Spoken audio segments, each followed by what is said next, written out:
Tri-tip is one of our favorite cuts to do on the grill. With a few tips in your back pocket, we're going to show you how to nail tri-tip perfection. Let's get it started.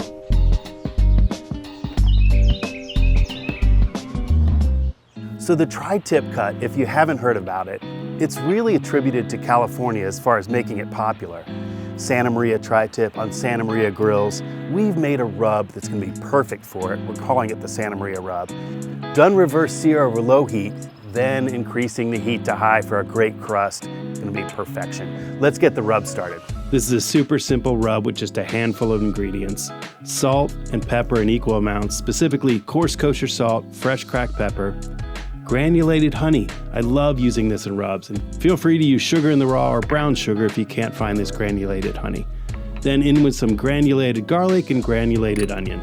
As I mix this up, notice the granules are larger in this rub. If you use powder, we find that they become pasty on the surface of beef.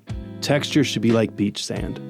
I love using these metal tins to put my spice rubs in. It's the perfect shape for a spice drawer, and the clear lids let me see exactly what's inside.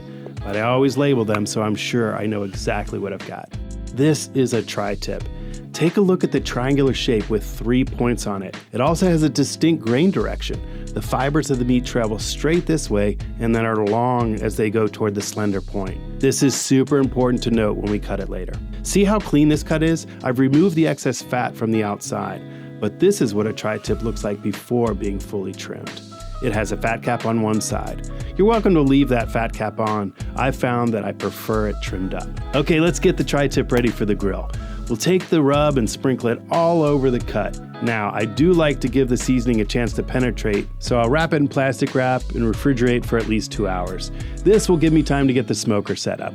I love using a big green egg for reverse searing technique because I can set it up at low heat and easily increase it later. So here's how we set up the big green egg. We'll get lumped charcoal going with a few wood chunks nestled in strategically. I like hickory for this, 3 chunks or so depending on the size. Get things fired up and top with the diffuser. Big Green Egg calls this the convector, and the top cooking grate. Then we'll set the regulator to allow a little air to escape and the inlet open no more than just an inch. Our goal here is 225 to 275 degrees.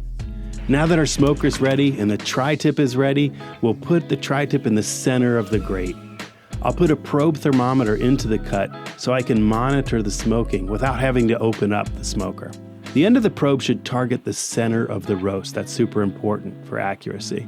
Now close the lid and set the thermometer. We'll watch this closely so the tri-tip gets to exactly 115 to 120 degrees, which will be our target. Then we'll pull the roast out and set up the big green egg for high heat grilling. I'll wrap it in foil to keep it warm while we get this grill ready. Okay, let's remove the top grate and quickly remove the diffuser. You'll see that as the coals receive air, they'll start to flame up and cook hotter. That's what we want. With the diffuser out and the top grate back on, we'll close it up and adjust the air. Regulator at top all the way open and the air intake all the way open at the bottom. Watch the heat climb. It's amazing how fast the temperature goes up, already at 500 degrees. All right, with our high heat ready, we'll put the tri-tip back on and get a good sear on all sides. That means turning and flipping a couple times. That's okay. Get a good char developed. I even set it on one edge if I need to get it seared all the way around. The internal temperature will still be climbing. I'm pulling it at 130 degrees. That's exactly where I want this tri-tip to be. So let's pull it off and tin it with foil while it rests. I don't want you to miss this. This is important. As perfectly as we cook this tri-tip, the last thing we want to do is slice it the wrong way. With that grain direction we talked about, let's talk about how we're going to cut it so we get the best possible tender bite. We slice with that grain. So you see that grain direction's this way. I'm going to slice it once with the grain, then I'll take and do slices against the grain. So come this way with this piece and exactly against the grain. Look at that smoke ring that we got. We got the smoke penetration. It's perfect. And this doneness, I can tell by the juiciness, and as it gets pinker as I get toward the thick. Perfect. So that's how I'll continue to slice this piece, is that way.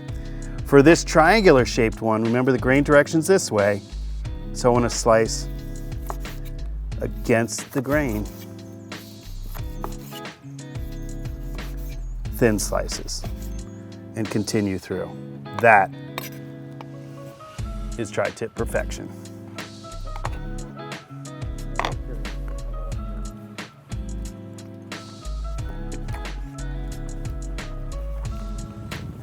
You did good, buddy. Tri-tip is one of those cuts where medium doneness is actually preferred.